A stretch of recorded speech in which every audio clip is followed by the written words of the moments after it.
नमस्कार दोस्तों, मैं आदित्य रंजन। आज फिर से आपका करेंट अफेयर्स के क्लास में स्वागत है। करेंट अफेयर्स में हम लोग क्या कर रहे हैं अभी कि द हिंदू पेपर जो है उसका हम लोग उसमें जो इम्पोर्टेंट न्यूज होते हैं उन न्यूज को हम लोग अपने क्लासरूम में डिस्कशन करते हैं, क्योंकि अभी तक देखा गया है कि करेंट अफेयर से जितने भी न्यूज पूछे जाते हैं वो द हिंदू पेपर को बेस बनाकर पूछा जाता है। इससे पहले के जो वीडियो जितने भी थे उसमें केवल और केवल राष्ट्रीय और अंतर्राष्ट्रीय घटनाओं को शामिल किया जाता था, लेकिन आज के बाद इस वीडियो में राष्ट्रीय, अंतर्राष्ट्रीय, अर्थव्यवस्था, खेल यानी उन सारे विविध पहलुओं पर चर्चा होगी जो परीक्षा के लिए महत्वपूर्ण है। तो आइए अब हम लोग बिना ज्यादा देरी किए आज हम लोग 3 अगस्त के द हिंदू न्यूज़पेपर के समाचारों के समीक्षा करते हैं। तो देखते हैं कि 3 अगस्त को हमारे लिए क्या क्या इम्पोर्टेंट चीजें उसमें आया हुआ है। ठीक, तो आप लोग जो ऑफलाइन है कृपया कॉपी निकाल लीजिए, क्योंकि 2 काम करना होगा। क्लास में एक शॉर्ट नोट्स बनाना होगा और दूसरा उसी दरमियान में कुछ होमवर्क्स अगर होगा वो लिखना पड़ सकता है। तो आइए राष्ट्रीय और राज्य व्यवस्था से आज पहला न्यूज हमारा है जो कि यूपीएससी के जीएस पेपर सेकेंड के लिए बहुत इंपॉर्टेंट है। ठीक, तो राष्ट्रीय और राज्य व्यवस्था से आज हमारा पहला समाचार है उच्चतम न्यायालय न्यायाधीश संख्या संशोधन विधेयक 2026 ठीक, ये पारित हो चुका है और इसी के संबंध में राज्यसभा में टीएमसी की एक सांसद है, जबरदस्त स्पीच दी है।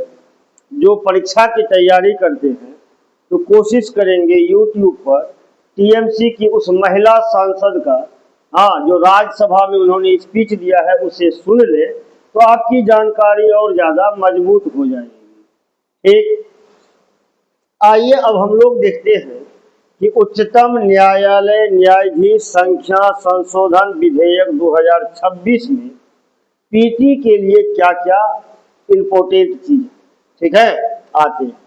चलिए, संसद के मानसून सत्र में मानसून सत्र के दौरान लोकसभा ने उच्चतम न्यायालय न्यायाधीश संख्या संशोधन विधेयक 2026 पारित किया। इसमें अब यहाँ पर एक टर्म लिखा हुआ है मानसून सत्र। तो आपको पता है कि संसद के कितने सत्र होते हैं?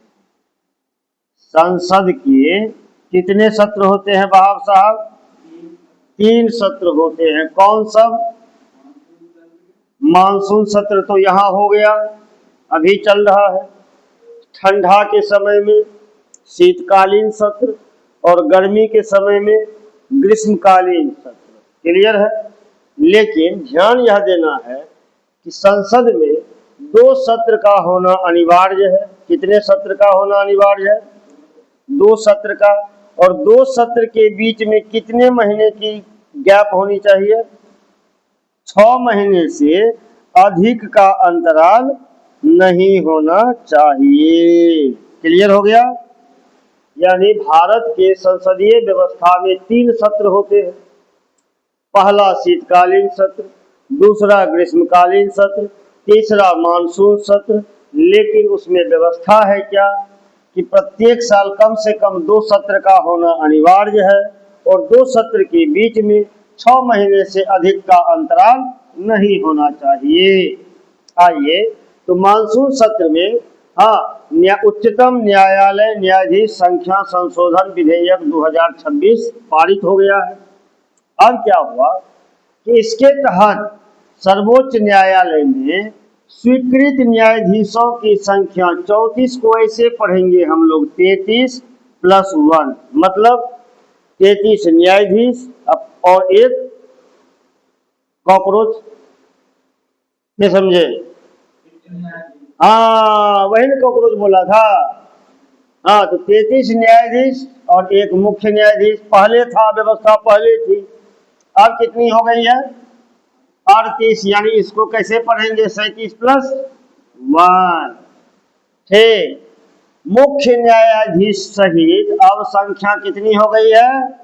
38। ये पूछेगा आने वाले क्वेश्चन में, एग्जाम में। अब इसका संवैधानिक प्रावधान क्या है, और हम लोग देखते हैं। यह लिख लिया जाए अनुच्छेद, डेट दे के। हाँ, आप नोट में लिख लीजिए कि अनुच्छेद 124 के 1 संसद को कानून बनाकर सर्वोच्च न्यायालय के न्यायाधीशों की संख्या निर्धारित करने की शक्ति प्रदान करता है। कौन सा अनुच्छेद? अनुच्छेद 124 का 1। क्लियर है? अब आइए, ये हमारा सबसे लाजवाब चीज होता है 3D विश्लेषण। किसी भी एग्जाम का 3 डायमेंशन में हम लेते हैं। हाँ, कि संवैधानिक पहलू क्या होता है, नीतिगत पहलू क्या होता है, प्रशासनिक पहलू।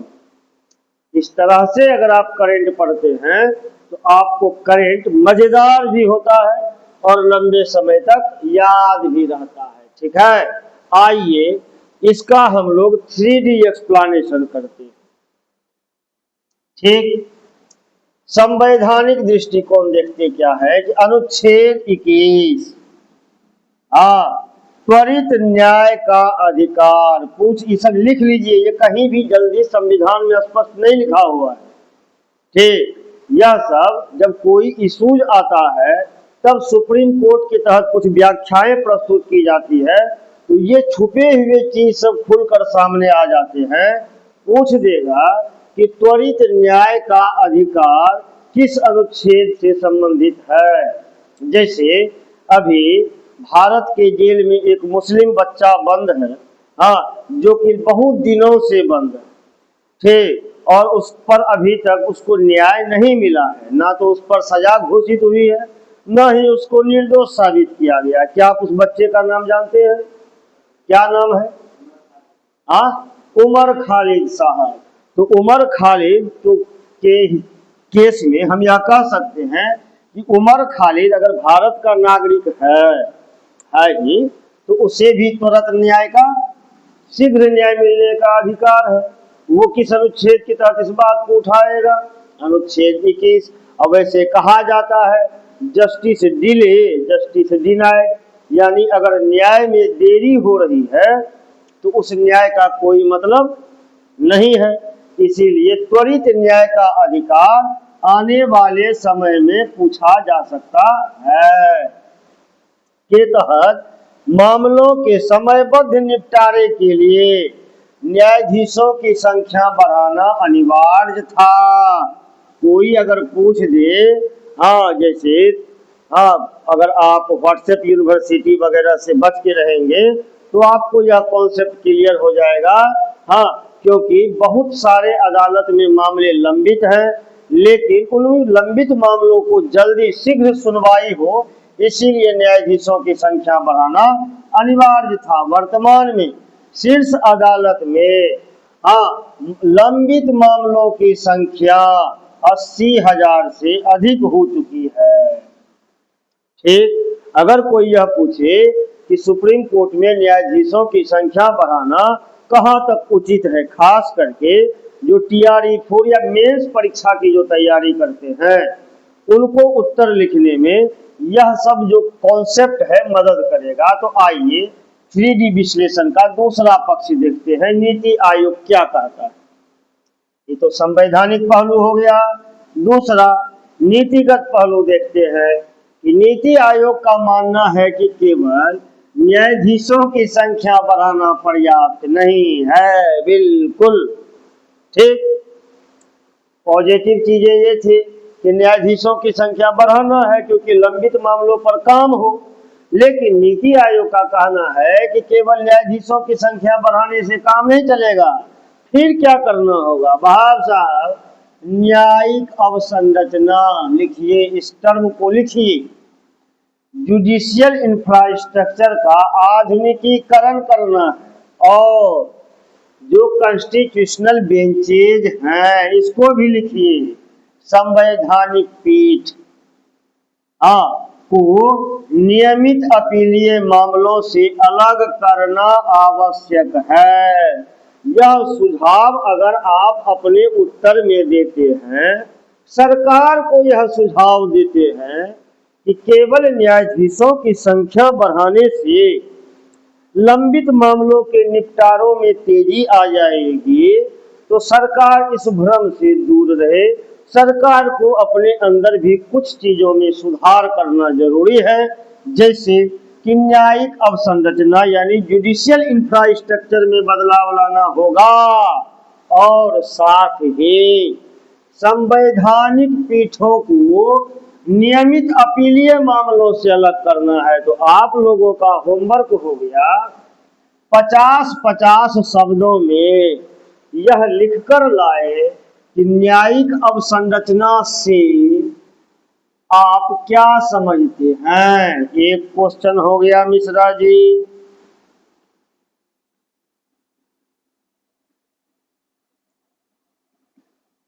ठीक, दूसरा बहाव साहब क्वेश्चन है आपके लिए, संवैधानिक पीठ कब बनाई जाती है। संवैधानिक पीठ कब बनाई जाती है। आपका नाम क्या हुआ गुरुजी?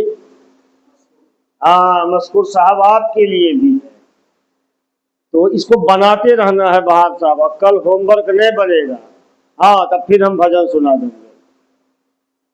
ठीक, आइए तीसरा, 3 डायमेंशन लेते हैं किसी भी न्यूज का, और आज अभी देखिएगा क्या क्या गजब गजब का समाचार मिलेगा आपको। और मुझे लगता है बने रहिए बॉस, करंट में डर खत्म हो जाएगा। सिलिडोन खा के पढ़ा रहे हैं। चलिए फिर से शुरू करते, तीसरा डायमेंशन देखते हैं, प्रशासनिक और योजनागत। न्यायिक नियुक्ति में देरी, यानी कॉलेजियम और कार्यपालिका के बीच समन्वय और जिला अदालतों में बुनियादी सुविधाओं की कमी प्रशासनिक सुधारों के अभाव को दिखाती है। तो तीसरा क्वेश्चन लिखिए होमवर्क के लिए, बहुत खतरनाक इस पर बातचीत चल रही है। कॉकरोच जनता पार्टी का अगला टारगेट यही है, कॉलेजियम सिस्टम क्या है जानना जरूरी है। नई पीढ़ी के जो बच्चे हैं, उनके लिए जो भारत का जो टेलीविजन है वो तो चौपट कर दिया है भारत के बच्चों को। एक समय था 2010-11 सब में, 9-10 में जब हम लोग पढ़ते थे तो सरकारी news channel specially DD news को देखते थे।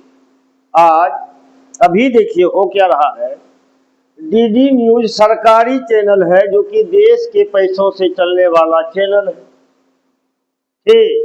उस चैनल का यह काम होना चाहिए कि सब जो आम जनता के पैसों से वह चैनल जो चल रहा है, तो उस चैनल के माध्यम से वो सारी खबरें प्रकाशित होनी चाहिए जो कि आम जनता के जीवन को सुंदर और सहज बना सके।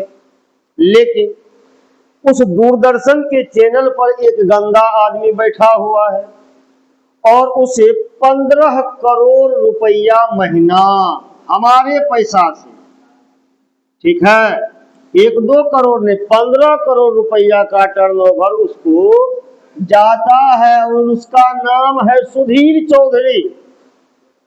ठीक, सुधीर चौधरी जैसे गंदे पत्रकार जो कि तिहाड़ जेल में बंद थे,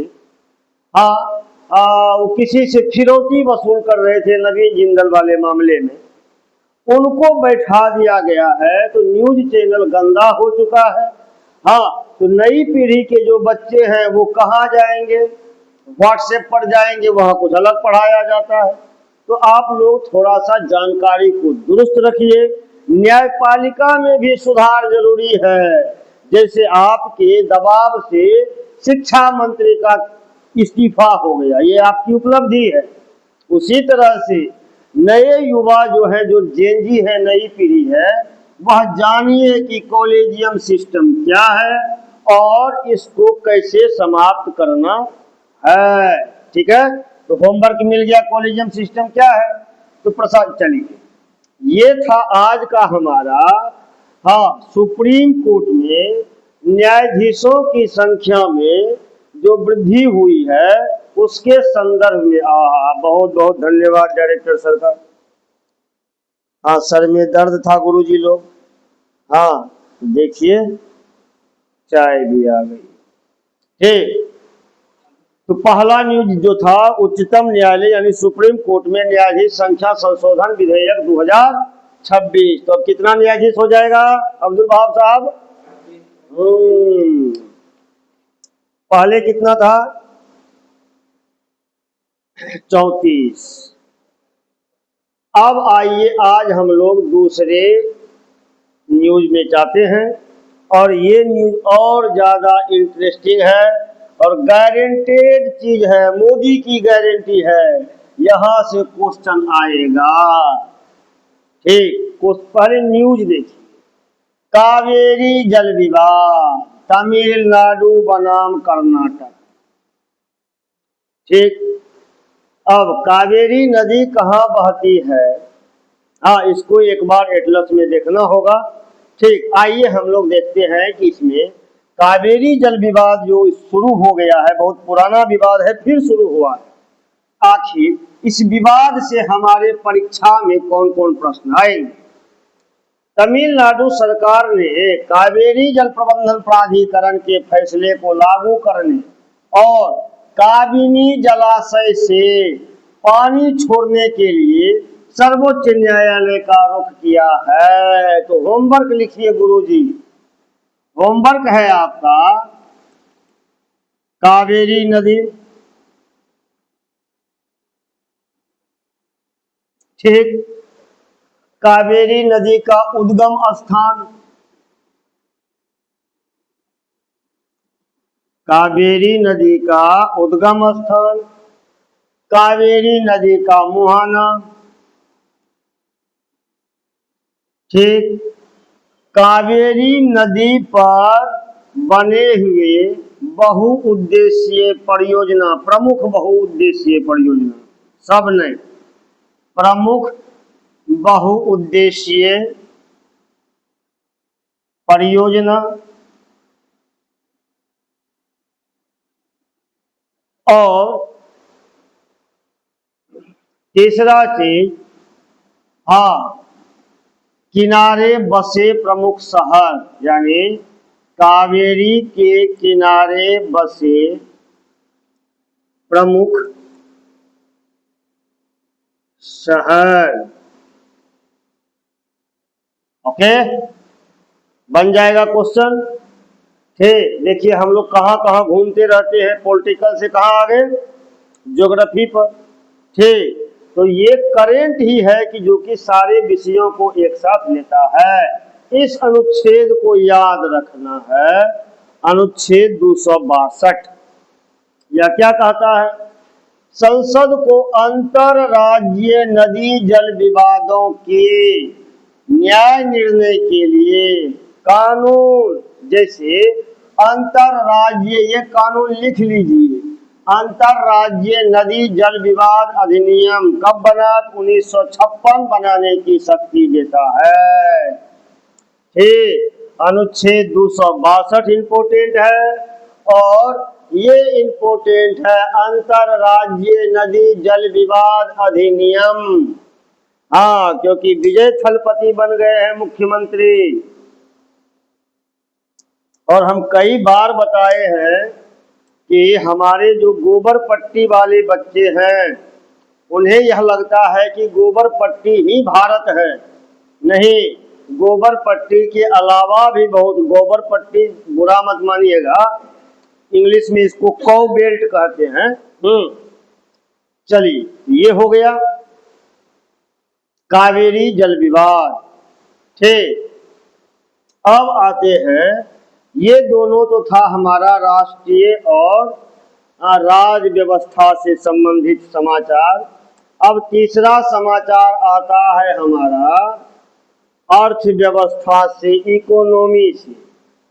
ठीक, इकोनॉमी पर है क्या कि स्वास्थ्य अवसंरचना पर संसदीय समिति ने अपनी एक रिपोर्ट प्रस्तुत की है। आइए देखते हैं कि भारत का स्वास्थ्य व्यवस्था कैसा है। ठीक, संसदीय समिति ने रिपोर्ट जारी की है कि प्रधानमंत्री आयुष्मान भारत स्वास्थ्य अवसंरचना मिशन के आवंटित बजट का केवल 2/3 हिस्सा ही खर्च हो सका है, जबकि राष्ट्रीय स्वास्थ्य मिशन के तहत गैर संचारी रोगों के बजट का मात्र 26% उपयोग हुआ है। तो चलिए थोड़ा सा बायोलॉजी की तरफ, आप लोगों को पता लगाना है संचारी रोग कौन है और कौन सब है। संचारी रोगों के नाम लिखे, ट्रांसमिटेड डिजीज कहते हैं, जो कि एक व्यक्ति से दूसरे व्यक्तियों के बीच में फैलता है। संचारी रोगों के नाम लिखें। आइए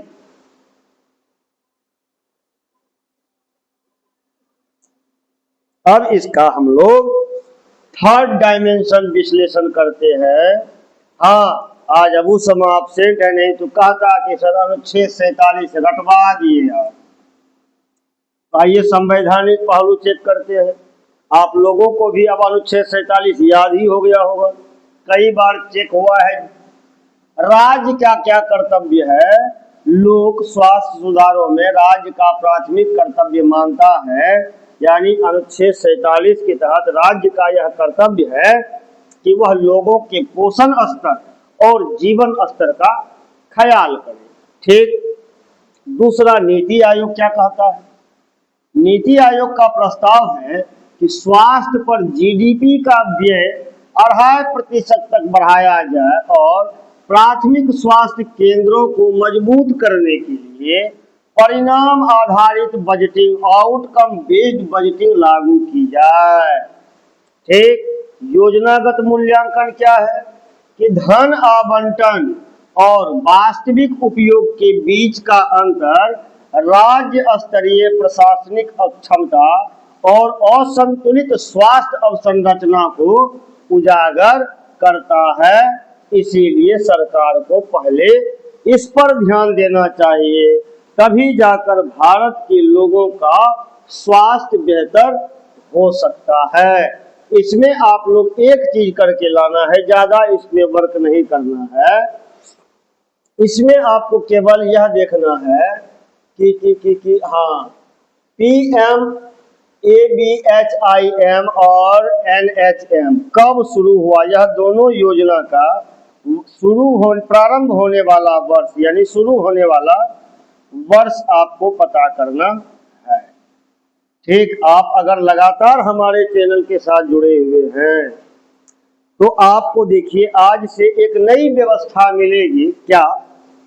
जैसे यह वीडियो करंट अफेयर्स आपको कुछ देर में YouTube पर उपलब्ध हो जाएगा। रात में ठीक 9 बजे हमारे ASG के जो डायरेक्टर सर हैं मोहम्मद इफ्तिकार सर, वो आप लोगों से तमाम होमवर्क पर डिस्कशन करेंगे। ठीक, तो आप जो भी होमवर्क बना के अपने पास रखेंगे, भले ही आप कहीं भी रहें, होमवर्क बनाने का तरीका क्या है, कैसे आपकी जानकारी मजबूत होती चली जाएगी, तो 9 बजे की रात में आप उस वीडियो को अगर देखेंगे तो आपका होमवर्क का भी रिवीजन हो जाएगा। और होमवर्क में आपके साथ मिलेंगे ASG के डायरेक्टर मोहम्मद इफ्तिकार से। ठीक, तो आज से होमवर्क रेगुलर बनाएं और मुझे ऐसा लगता है कि 15 दिन आप अगर लगातार इस चैनल के साथ बने रहेंगे, आपको लगेगा कि आपकी जानकारी बहुत ज्यादा बढ़ गई है। केवल वह जानकारी 2 तरह की होती है। जानकारी 2 तरह की होती है। एक होता है राजनीतिक जानकारी, जैसे बच्चा को पता है सर, एक बच्चा आया, सर जानते हैं हाइड्रोजन ट्रेन जो है ना सर, रास्ते में फंस गया सर। ये है राजनीतिक जानकारी। क्यों? उसको इससे मतलब नहीं है कि क्या है नहीं, उसको खाली इतना मतलब है मोदी जी ने झंडी दिखाया, ट्रेन फंस गया, अब उसकी जानकारी यही तक सीमित है। लेकिन परीक्षा में पूछेगा क्या कि पहली हाइड्रोजन ट्रेन कहां से कहां चली, अब बच्चा को पता नहीं है। इसीलिए क्या जानना है पहले यह देख लीजिए, क्या नहीं जानना है इतना है, क्या जानना है बस इतना है, इतना जान लीजिए एग्जाम निकल जाएगा। आइए ये शुरू होने वाला वर्ष बना लेंगे आप लोग। अब आते हैं इसका 3D विश्लेषण करते हैं। हाँ, राज्य का कर्तव्य हो गया, स्वास्थ्य सुधार करेगा, ठीक। अब कल या परसों के वीडियो में ये है कि बिहार सरकार ने जो यहाँ पर शराबबंदी की है वो किस अनुच्छेद के तहत? अनुच्छेद 47। आइए नीति आयोग क्या कहता है कि नीति आयोग का प्रस्ताव है कि स्वास्थ्य पर जीडीपी का जो खर्च है 2.5% तक बढ़ाया जाए और प्राथमिक स्वास्थ्य केंद्र को मजबूत करने के लिए आउटकम बेस्ड बजटिंग लागू की जाए। तो होमवर्क लिखिए कि अभी के समय में सुझाव है यह कि टोटल जीडीपी का 2.5% खर्च हेल्थ सेक्टर में होना चाहिए। तो आपको पता करना है कि वर्तमान में कुल जीडीपी का कितना प्रतिशत स्वास्थ्य क्षेत्र में खर्च होता है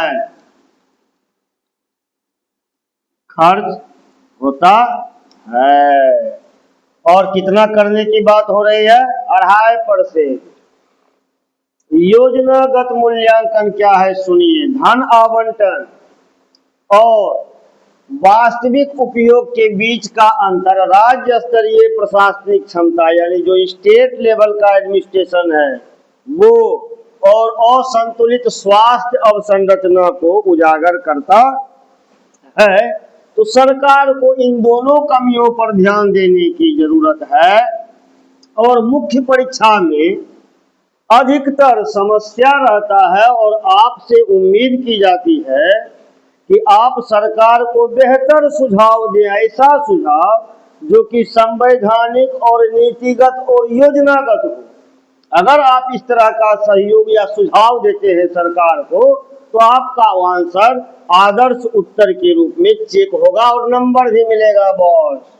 आइए दूसरा इकोनॉमी का न्यूज चेक करते हैं। ठीक, पीटी में इससे रिगार्डिंग क्या पूछा जाएगा? हाँ, प्रधानमंत्री सूर्य सरोवर योजना, इसका भी चलिए केंद्र सरकार ने 5070 करोड़ के खर्च से 5000 मेगावाट क्षमता वाले फ्लोटिंग सोलर पैनल, लिख लीजिए फ्लोटिंग सोलर परियोजना या पैनल को मंजूरी दी। ठीक, आपको यह पता लगाना है कि फ्लोटिंग सोलर अभी कहाँ फंक्शन कर रहा है, फ्लोटिंग सोलर कहाँ भारत में कहाँ कार्य कर रहा है।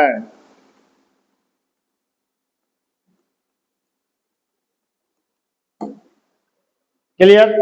डंडना डंडन।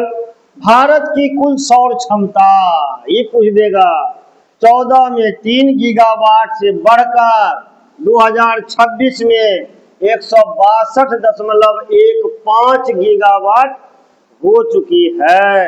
तो हर हमेशा जो आप या हम, कभी कभी हम भी जो मोदी सरकार की हर हमेशा एक तरफा आलोचना में लगे रहते हैं, तो कभी कभी हमें यह भी देखना होगा कि हाँ जो सही है। देखिए पढ़े लिखे शिक्षित आदमी का मतलब क्या है? पढ़े लिखे शिक्षित आदमी का मतलब है जो सच है उसे सच कहा जाए, जो झूठ है उसे यहाँ हम कह सकते हैं प्रधानमंत्री नरेंद्र मोदी के कार्यकाल में 14 में जहां हम 3 गीगावाट सोलर एनर्जी को प्रोड्यूस कर रहे थे, हाँ 2026 में कितना कर रहे हैं, 162। यहाँ पर मोदी जी बिल्कुल सही है, लेकिन अभी अभी जो अरुणाचल का वीडियो आ रहा है वहां पर मोदी जी फंस गए हैं। मणिपुर का जो वीडियो आ रहा है वहां पर मोदी जी फंस चुके हैं। वहां पर मोदी जी की आलोचना होनी ही चाहिए। एजुकेशन सिस्टम में जो बदलाव हो रहा है, क्वेश्चन पेपर लीक हो रहा है, वहां पर आलोचना होनी चाहिए। लेकिन हाँ, एनर्जी के सेक्टर में अगर कहीं पर कोई अच्छा काम हो रहा है, ठीक, तो थोड़ा सा तारीफ भी कर लीजिए, बुजुर्ग आदमी है। हाँ आइए, तो अभी हमने देखा राष्ट्रीय, राज्य व्यवस्था, इकोनॉमी। अब आते हैं 3 अगस्त के हिंदू पेपर के अंतरराष्ट्रीय संबंध पर। थोड़ा बड़ा हो रहा है, मजा आ रहा है, ठीक, बोर नहीं हो रहे हैं आप लोग। चलिए पीटी में देखते हैं यूएस ईरान वार्ता और हॉर्मुज स्ट्रेट। हाँ, तो हॉर्मुज स्ट्रेट से रिलेटेड होमवर्क हो गया। हाँ, कि इसकी अवस्थिति पता करें कि लोकेशन की हॉर्मुज स्ट्रेट है कहाँ और इससे किन किन देशों की सीमाएं लगती है, किन देशों की सीमाएं लगती है। ठीक, और मैंने एक दिन बताया था कि अमेरिका यह युद्ध हार गया, हार जाएगा, और अब कंप्लीट अमेरिका अब एक नए हार के तरफ, एक पुरानी हार को भूलकर एक नए हार की तरफ बढ़ रहा है। और अमेरिका चाहता है किसी तरह से ईरान के युद्ध से अपना हाथ पैर बचाए।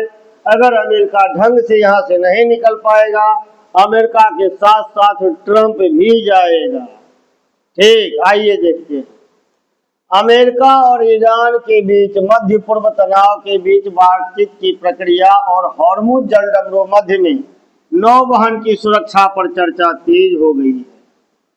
हॉर्मुज का जो भौगोलिक महत्व है, फारस की खाड़ी को ओमान की खाड़ी से जोड़ता है। पूछने वाला क्वेश्चन है, लिख लीजिए, पूछ देगा कि हॉर्मुज स्ट्रेट किसको किसको जोड़ता है। तो फारस की खाड़ी को ओमान की खाड़ी से अगर जोड़ रहा है, 2 जल क्षेत्रों को हॉर्मुज स्ट्रेट जोड़ रहा है, इसका मतलब है 2 बड़े भू क्षेत्रों को अलग भी करता होगा। तो होमवर्क बन गया है कि किसे अलग करता है, किसे अलग करता है। ठीक, और हम लोग कई बार न्यूज में सुन चुके हैं, जब जब हॉर्मुज पर खतरा होता है हम लोग न्यूज में सुनते थे कि विश्व के कुल समुद्री तेल व्यापार का लगभग 20% भाग इसी भाग से गुजरता है। ठीक है, ये था ईरान और अमेरिका के बीच अभी जो बातचीत चल रही है, और अमेरिका जिसमें बुरी तरह से फंस चुका है। ईरान भरपूर मजा ले रहा है। ईरान कह रहा है कि भाई अभी मत घबरा, महीना दिन और लड़ लेते हैं। हाँ, तब ट्रंप कहता भाई महीना दिन क्या, हम 1 घंटा लड़ने की स्थिति में नहीं है। हाल फिलहाल हुआ क्या, अमेरिका में, हाँ, अमेरिका के कुछ न्यूज़पेपर्स ने यह न्यूज चलाया कि अमेरिका के पास में लड़ने के लिए अब कोई हथियार है नहीं। इस बात को लेकर ट्रंप इतना ज्यादा गुस्सा हुए, उन्होंने पूरे कैबिनेट में सब लोगों को बुरी तरह से डांटा भी है। और अमेरिका बुरी तरह से यह युद्ध, वियतनाम से जो कलंक लगा था वियतनाम में, ठीक, उससे भी बुरी तरह से ईरान ने अमेरिका को धूल चटा दिया है। Thank you Iran. चलिए अब इसका हम लोग 3 डायमेंशनल थोड़ा सा पोस्टमार्टम करते हैं, देखते हैं कि क्या क्या चीजें आती है इसमें। पहला देखते हैं वैश्विक सामरिक दृष्टिकोण। ठीक, भारत अपनी कच्चे तेल की आवश्यकता का लगभग 80% आयात करता है, इसीलिए हमें वैकल्पिक ऊर्जा पर ध्यान देना होगा, सोलर ऊर्जा पर, वाइंड एनर्जी पर, हाइडल एनर्जी पर, क्योंकि 80% हमारा जो विदेशी मुद्रा है वो 80% तेल खरीदने में चला जाता है, जिसमें से अधिकांश इसी क्षेत्र से गुजरता है। इस मार्ग में थोड़ा बहुत भी व्यवधान, थोड़ा बहुत भी दिक्कत भारत की ऊर्जा सुरक्षा, एनर्जी सिक्योरिटी और मुद्रास्फीति को प्रभावित करता है। नीति आयोग का क्या कहना है कि भारत को अपने रणनीतिक पेट्रोलियम भंडार की क्षमता बढ़ानी होगी और बार बार जो हम कह रहे हैं नवीकरणीय ऊर्जा की ओर बदलाव में तेजी लानी होगी। इसीलिए भारत सरकार इथेनॉल की व्यवस्था कर रही है, लेकिन इथेनॉल की व्यवस्था करने से पहले वह यहाँ की जनता, यहाँ की कंपनी और यहाँ के लोगों को विश्वास में नहीं लेता है, इसीलिए विवाद बढ़ता चला जाता है। आइए अब नया समाचार है पर्यावरण और जैव विविधता से। ठीक, भारत में लेपिडोप्टेरा, इस टर्म को लिखिए, ये पूछेगा लेपिडोप्टेरा क्या है। लेपिडोप्टेरा क्या है जानना जरूरी है।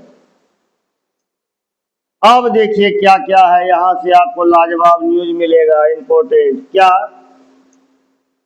हाँ, न्यूज़पेपर की रिपोर्ट के अनुसार भारत विश्व की 8.25% तितलियां और पतंगों की प्रजातियों का घर है। आप देखे होंगे मोदी जी तितली उड़ा रहे थे एक समय में, वीडियो है, वायरल है। हाँ, तो भारत में विश्व की 8.25% तितलियों और पतंगों की प्रजातियों का घर है। अब आइए उस टर्म पर। लेपिडोप्टेरा पारिस्थितिक तंत्र के स्वास्थ्य और परागण के प्रमुख सूचक हैं, बायो इंडिकेटर हैं। आंसर मिल गया। लेपिडोप्टेरा क्या है? अब इसका हम लोग तीनों डायमेंशन पर चेक करते हैं कि आखिर ये इतना इंपॉर्टेंट क्यों हो गया। ठीक, मिश्रा जी आपके लिए खेल समाचार भी हमारे लाए। आज से खेल समाचार पर भी हम लोग डिस्कशन करेंगे। हाँ, लेपिडोप्टेरा आई कहता है अनुच्छेद 51A का जी, कई बार रिपीटेड प्राकृतिक पर्यावरण की रक्षा और उसमें सुधार का दायित्व नागरिकों पर डालता है। कौन सा अनुच्छेद? अनुच्छेद 51A का जी। ठीक, दूसरा क्या है? कीटनाशकों का अत्यधिक उपयोग और जलवायु परिवर्तन के कारण उनके प्राकृतिक आवास नष्ट हो रहे हैं। हाँ, इसीलिए राष्ट्रीय जैव विविधता कार्य योजना का प्रभावी क्रियान्वयन आवश्यक है। ठीक, ये था लेपिडोप्टेरा जो कि एक इंडिकेटर है। हाँ, और वह किसी भी कीट पतंगों के स्वास्थ्य और परागण के बारे में हमें बताता है। और हम जानते हैं कि भारत तितलियों और कीट पतंगों का विश्व का 8.25% आबादी यहीं पर रहती है। तो हमें अपने बायोडायवर्सिटी को, अपने जैव विविधता को सुरक्षित रखना है ताकि मानव सभ्यताएं सुरक्षित रह सके। ठीक, अब आते हैं साइंस एंड टेक्नोलॉजी, जो कि आपका जीएस पेपर 3 के लिए इंपॉर्टेंट हो जाता है। हाँ, द हिंदू के विश्लेषणात्मक लेख में चर्चा की गई कि भारत शीर्ष स्तर के वैज्ञानिकों को तैयार करता है। कल भी इस पर चर्चा हुई है। हाँ, इसको हम लोग कहते हैं डेमोग्राफिक डिविडेंड। हाँ, कल भी इस पर चर्चा हुई है। राहुल गांधी भी हाँ इसी पर चर्चा करने के लिए प्रयागराज में गए थे। हाँ, कि हमारे साथ में समस्या क्या है यह जान लीजिए कि भारत शीर्ष स्तर के वैज्ञानिकों को तैयार करता है, लेकिन अनुसंधान अवसंरचना, रिसर्च डेवलपमेंट और पर्याप्त वित्तीय प्रोत्साहन यानी पैसों की कमी के कारण उन्हें बनाए रखने में विफल होता है, ब्रेन गेन नहीं कर पाते हैं, वो सारे बच्चे जो कि भारत के पैसों से IIT में एजुकेशन प्राप्त करते हैं, वहां से निकलने के बाद भारत सरकार उनको उतना पैसा नहीं दे पाती है, तो वो सारे बच्चे दूसरे देशों में अपनी सेवा देते हैं, अमेरिका में, चाइना में, साउथ कोरिया में, जापान में, ताइवान में। तो डेवलपमेंट किसका होता है? उन देशों का होता है। कर कौन रहा है? तो भारत के वैज्ञानिक। इसीलिए भारत के सरकारों को यह सोचना चाहिए कि रिसर्च और डेवलपमेंट में अभी क्या है, भारत सरकार अपने GDP का 0.7% ही रिसर्च और डेवलपमेंट में खर्च कर रहा है, जबकि भारत के पास में यंग पॉपुलेशन का सबसे ज्यादा आबादी है। जब भारत रिसर्च और डेवलपमेंट पर खर्च करेगा ही नहीं, इसीलिए ना वित्तीय प्रोत्साहन की कमी के कारण हम लोग ब्रेन गेन नहीं कर पा रहे हैं। ब्रेन गेन के बदले में ब्रेन ड्रेन हो रहा है, बाहर जा रहा है। ठीक, अब आइए इसका थर्ड 3 डायमेंशन हम लोग थोड़ा सा चेक कर लेते हैं कि संवैधानिक पहलू क्या है, नीतिगत पहलू क्या है, प्रशासनिक विचार क्या है।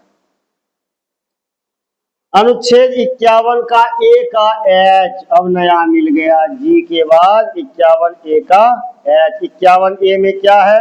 मौलिक कर्तव्य है।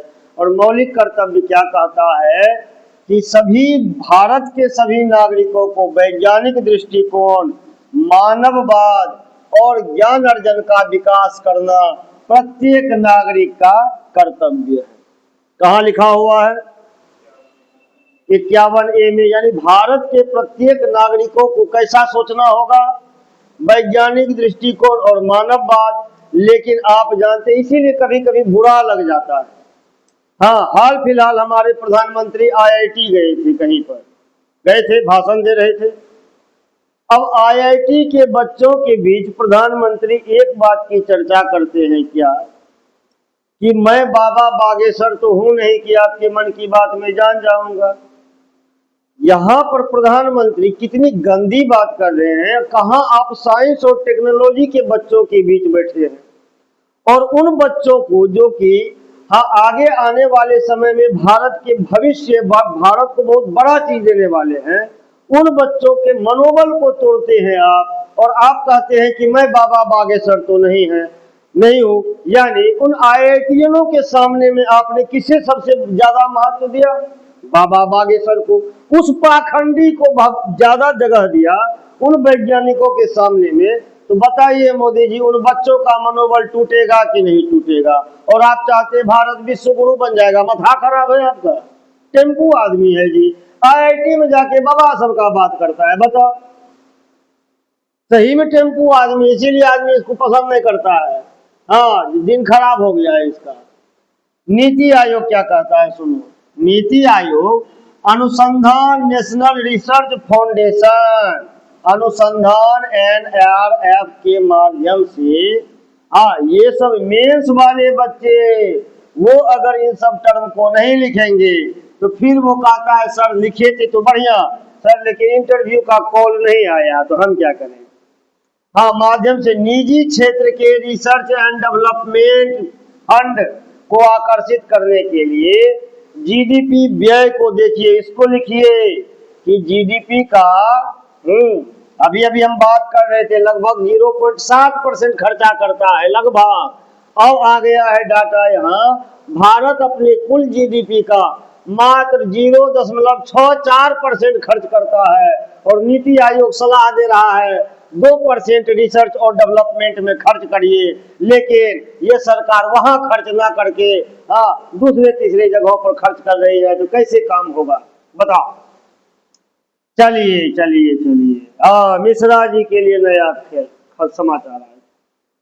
ठीक, आज आप लोगों को देखिए, अब से अगर लगातार चैनल के साथ बने हुए हैं तो आपको राष्ट्रीय खबर का पोस्टमार्टम मिल जाएगा, अंतरराष्ट्रीय जो महत्वपूर्ण खबर है वो मिल जाएगा, इकोनॉमी मिल जाएगा, इकोसिस्टम मिल जाएगा, इन्वायरमेंट मिल जाएगा, स्पोर्ट्स मिल जाएगा, और इन सब के साथ साथ history, geography, polity, physics, chemistry, bio, ये सारा रिवीजन होते रहेगा।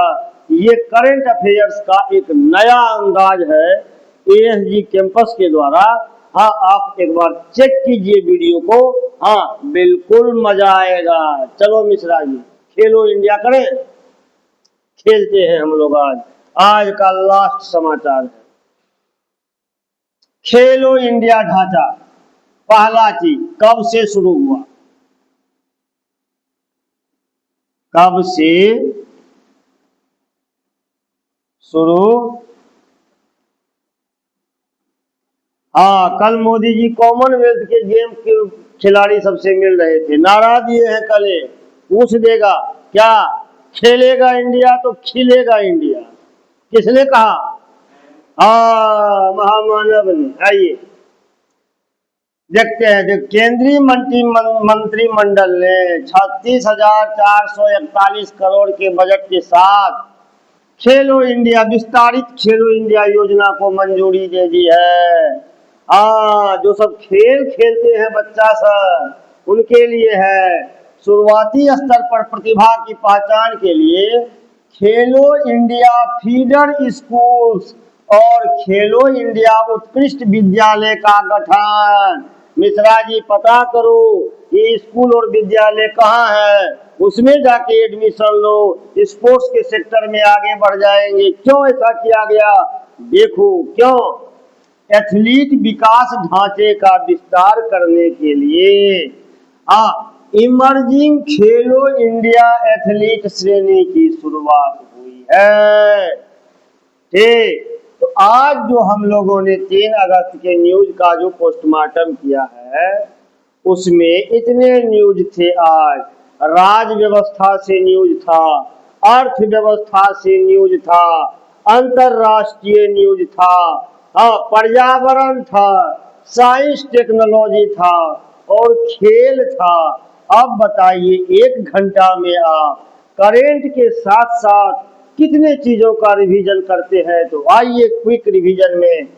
राज व्यवस्था में हमने पढ़ा सुप्रीम कोर्ट में न्यायाधीश की संख्या से संबोधित बिल आया।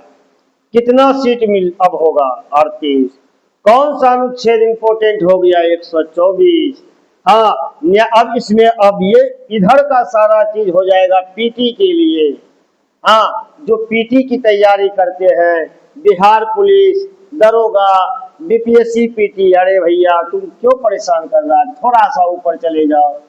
हाँ ठीक, तो यहां से आप इस बॉक्स को अगर अलग कर देते हैं, ये हो गया आपका पीटी के रिगार्डिंग।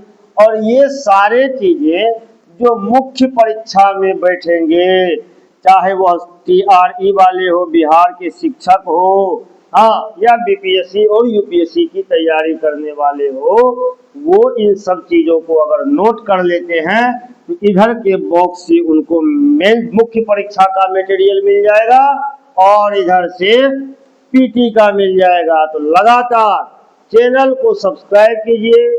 करेंट की दुनिया का लाजवाब मटेरियल आपके पास है। और मुझे नहीं लगता है कि इस तरह का चीज, क्योंकि हम भी यूट्यूब पर खूब खोजे, हाँ, कि कोई मेरे जैसा चीज लेके आए, हाँ, जो कि डेली के करंट अफेयर्स को, हाँ, 3 डायमेंशन में जाके पोस्टमार्टम करे और बताए कि क्या क्या इंपॉर्टेंट है। नहीं मिला था तो मैं सोचा कि चलो मैं ही दे देता हूँ। Thank you. हे मिश्रा, कितना हम